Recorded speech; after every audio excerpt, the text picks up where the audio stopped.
Yan sa dako po ng Senado, yung kawalan ng committee amendments para sa 2026 budget bill ay kinwestiyon ng isang senador. Yung full transparency para sa budget ay mariing isinusulong ho dyan.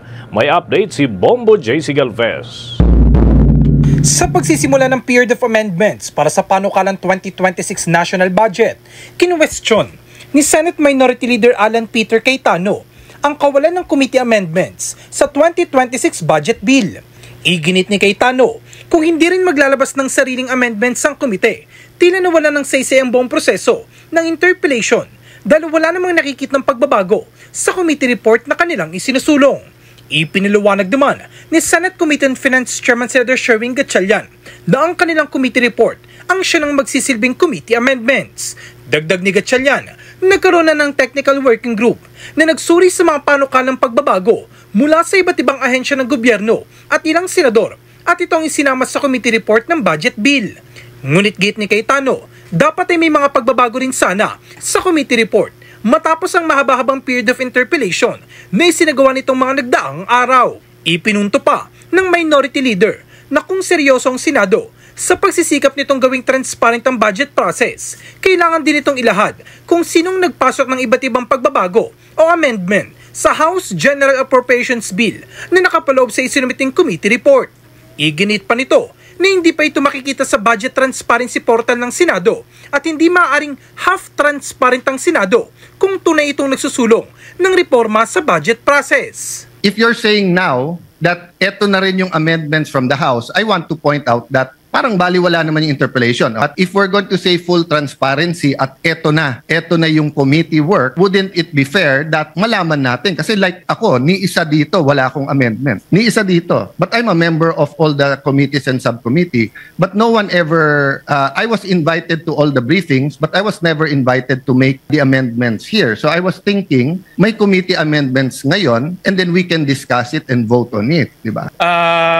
Wala na po kasi ang committee amendments nasa committee report na po. No. So lahat ngayon is Yes. individual amendments. You're talking about the committee report that you filed and you sponsored. Yes. Okay. So what I'm saying is that useless pala yung 11 days natin. Kasi kaya nga tayo nag-interpellate nun and kaya natin sinasabi sa mga vice chairman na to consider kasi nga ipapasok sa committee amendments yon. Samantala, binigyan din ni Senator Chis Escudero na mahalagang i-upload din sa Budget Transparency Portal ang mga iminungkahing amyenda sa budget na nakapaloob sa committee report. Tinanggap naman ni Gatchalian ang mungkahing ito ni Escudero. We want transparency, Your Honor, right? So we have to put it on the record. Yeah. Well, the whole changes involved in the committee report is about, according to you, 326 billion. So isn't it just proper and right that we know who the proponents are of these proposals? marami ho kasing mga proposals pinapadala ho sa amin in writing. In iba ho ay tinatry ho natin ma-accommodate by finding sources. So lahat naman ho yan in writing pinapadala ho Mr. sa... Chairman, ulitin ko po ulit. Mr. President, I'm sorry. Wala naman pong problema eh. Ang tanong ko po, nakasulat po ba yan sa mas kinasaang transparency portal na nilabas ninyo kung kanino nang galing yung mga proposal na nilagay sa committee report ng Committee on Finance at sino po yung nag-approve? Hindi po pwedeng, alam mo yun, komite, Nakuha po. Opo. So, Dahil nagkaroon ng debate sa plenaryo, halos 2 oras na suspende ang sesyon. Para sa Bombo Network News, ako si Bombo J.C. Galvez and this is Bombo Radio Philippines, the #1 and most trusted source of news and information.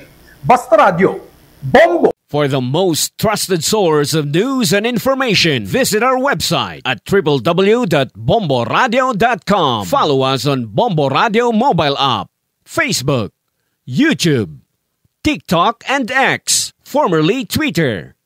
Like, share, and stay connected. Anytime, anywhere.